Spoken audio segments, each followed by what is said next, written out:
The vision here, as you can see it, is that we will have fully autonomous driving cars as a taxi service and fully connected cars, as you can see here, especially the interaction between the vehicles in traffic intersections is quite impressive. So that's part of our vision. Yeah, my name is Thomas Form, and I'm the head of vehicle and mobility experience within the VW group. In my presentation, I tried to explain the challenges we face in the industry while realizing automatic and autonomous driving. So the challenge is threefold. We have to sense the environment to create a consistent picture of the environment of the vehicle, 360 degrees around the vehicle, three-dimensional. And then we have to interpret this situation, predict the behavior of other traffic participants, communicate in certain situations with other participants, and then to execute the plan by controlling the steering, accelerating, braking, the braking system control. That's what we face from a technical perspective. And on the other hand side, we are looking towards two approaches. So the more conventional approach, evolutionary, is where we are looking into better systems for driver assistance and even automatic driving on highway scenarios. So these systems which come typically in premium segment vehicles, and which then goes down to mid-size compact class when it becomes cheaper and cheaper. On the other hand side, if you look into mobility systems, there you need the full functionality not everywhere, but only somewhere.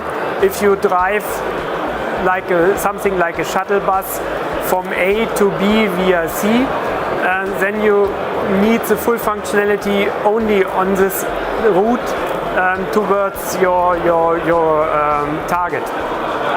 So here you can adapt more easily to special situations which you could encounter during the journey of the vehicle, which is planned ahead. Perceiving the vehicle's environment, you need a lot of sensors. There are two reasons. One is technology, because we do not have yet, unfortunately, a sensor which can detect everything, everywhere, every time. The other reason to have these really huge number of sensors, which makes the tier 1 industry very happy, is about redundancy, functional safety. So your life depends on the capabilities of these sensor clusters. Yeah, in the moment, there's two approaches which are a little bit competing with each other, because on the classic approach, you have the classic challenges. You must have a cheap system or relative cheap system, because you must find a private customer who wants to buy this option and who has to get some value for this, otherwise he won't buy this option for the vehicle. On the revolutionary approach, where you have a mobility system provider which gives you a shuttle for a certain journey like a taxi, so here the functionality is more the challenge, because you must provide a fully autonomous, safe driving vehicle. But in comparison to the evolutionary approach, the money is not really the challenge. So here you can spend much more money, and even the design, which is really important in the private-owned car, is in a shuttle pod, not the real challenge. Then the user interface. I think there are from a lot of companies really good solutions on the table.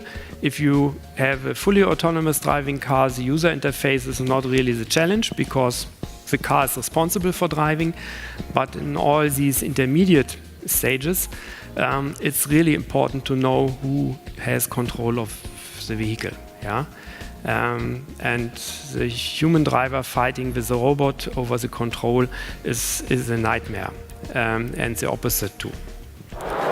On the private-owned vehicle area, I think we will have these small steps. So in the beginning, we will have more and more sophisticated automatic parking functions. So at the end, the car will choose the parking slot in the parking garage by himself. Yeah?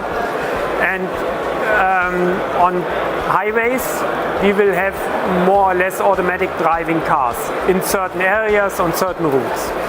And then it will take quite a time before we have this function in urban environments and rural environments.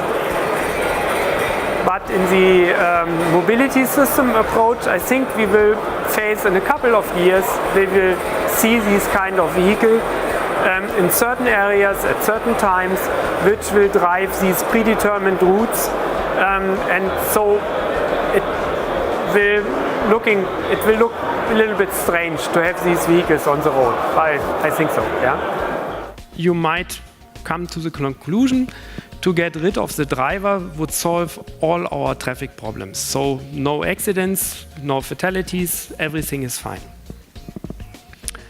As an engineer, I'm quite aware that we will never have a perfect technical system. Yeah? Unfortunately, there are some limitations, and the aerospace industry and other industries like nuclear power plants have shown successfully that there are some limitations. So the question will be, how safe or how good enough should an autonomous driving vehicle drive?